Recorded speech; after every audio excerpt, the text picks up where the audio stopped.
Hey everybody, thanks for tuning in. I'm George Conley with Scratch Golf Tips. Today we're going to be talking about a particular thing that you may be seeing on your screens as you're watching PGA and LPGA Tour professionals play on the television, but you might not know exactly what it is. So we're going to go over what exactly it is and how you can implement it in your pre-shot routine and golf swing to help you shoot lower scores and get more confidence on the golf course. Before we dive in, quick reminder to like the video. It helps YouTube show this content to more people who will find it helpful. And if you'd like to see more of our content in the future, consider subscribing to the Scratch Golf Tips YouTube channel. Now, what I'm referring to is the trigger in the golf swing. I'm going to throw up a video right now of Xander Schauffele, a top 10 player in the world, utilizing his hand regripping on the club as a trigger. Now, a lot of people may see someone like Xander Schauffele fiddling around with their hands, doing a lot of regrips. He's not working on his grip. He's not consciously thinking, oh, I'm a little bit strong here, maybe I'm a little bit weak here. That's not what he's doing. All this is doing is acting as a trigger in his pre-shot routine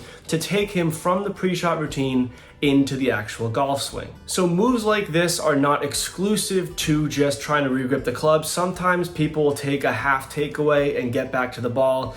Justin Thomas uses that as his trigger. Some people will lift their left heel or do something in their footwork to create that trigger. But all this is doing is taking you and seamlessly taking you from your pre-shot routine to the golf swing, because they are two important things, but they are very separate entities. Now, I've spoken about the pre-shot routine before and how important it is. I'll link the video up in the card up top for you to see what the pre-shot routine is and how to formulate your own. This is not what that video is on, but essentially what the pre-shot routine does is have you get in sync with yourself, do something repeatable, and that allows for some familiarity in your golf swing. And what that familiarity is going to do is gain confidence on the course. If you're faced with a very difficult shot and it's perhaps a situation that you're uncomfortable with, you can turn to your pre-shot routine and you're gonna find comfort in that. You know what the pre-shot routine is, you do it every time. Once you step in and you do that, you're just going through the motions. You're taking the emotion out of it. But the tricky part is how to go from that into the actual mechanics of the golf swing. Because sometimes people go through their pre-shot routine and they finish and they stand stagnant over the ball. And then they freeze up a little bit, they get a little bit of tension in their hands, a little tension in the upper body, and then they falter through the golf swing because there was no trigger. There was nothing to seamlessly take them into that golf swing. Now, like I said earlier, there's a bunch of different ways to trigger your golf swing, and there isn't a correct way, like so many things in golf. Personally, I like to shuffle around my feet, and then as soon as I finish that shuffling, I know that I always end the shuffle on my right foot. And once that right foot plants, I begin the golf swing. That's what I like to do. There's two reasons for this. One, it helps me get a feel of tempo and rhythm almost because I'm swaying back and forth over my feet. It may look a little bit odd, but it's worked for me. So that's one thing it does. And the other thing it does is it keeps me in motion. And the more you're in motion, the more fluid you are. You're not tense over the ball. And this is especially important in putting, but also very important within the full swing. So play around with it. I'll list a few off. Like I said earlier, we have the regripping of the club, something Xander Schauffele does.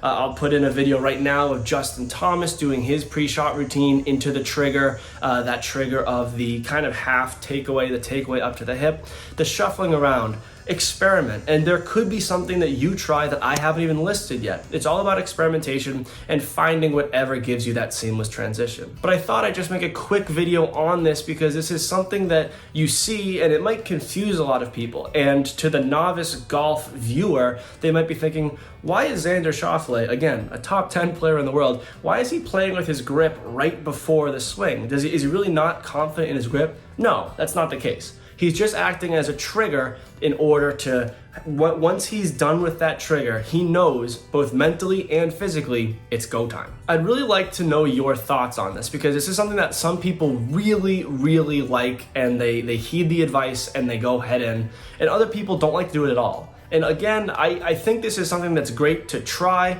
but again, if you try it and you can't find anything that works, I'm not forcing you to do it. I'm not saying this is something you have to do. It's just a great way to transition for most people. So try it out, let me know. If you already have a trigger in the golf swing, I'd really like you to leave it in the comment section below, because like I said, there are so many different triggers out there that I'm very curious to hear what yours are, and that'll give people reading through the comments of this video some more ideas that I may have not listed. If you'd like to see more content. We have so many videos in the past, I think over 150 now, which is pretty nice, on all different concepts within golf, so feel free to watch those. And as always, thank you very much for watching, play well, and take care.